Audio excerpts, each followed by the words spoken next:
In this video, we discuss Service and Application Access Control, which describes how access can be limited to certain services by user and group.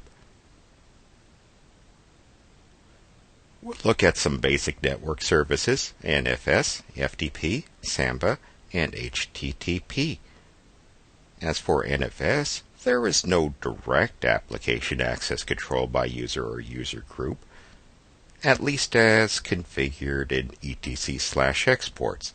However, NFS shares are mounted and configured locally as if it were a local directory.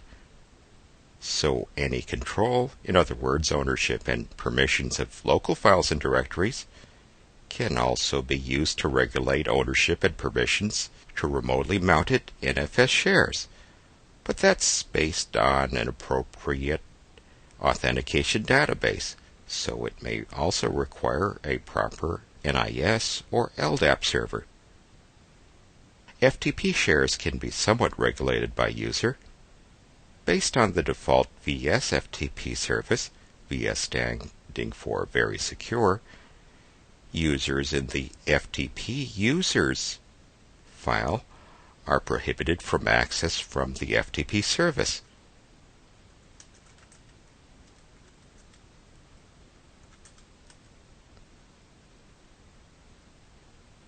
You can add users as you desire to this list. Samba servers are controlled by a different username password database. This authentication database can be on a remote system if the domain password server is also remote. It can be on a local system if this local Samba system is on a domain controller.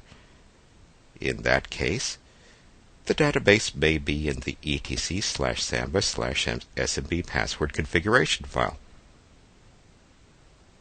There are also additional controls in the Samba configuration file based on read list and write list directives. These directives can specify allowed users or allowed groups. All you need to specify a group is the @ symbol in front. HTTP service access can also be controlled by a password and username database. If there is an access file name directive in an appropriate directory stanza, access to that directory is limited and based on usernames and passwords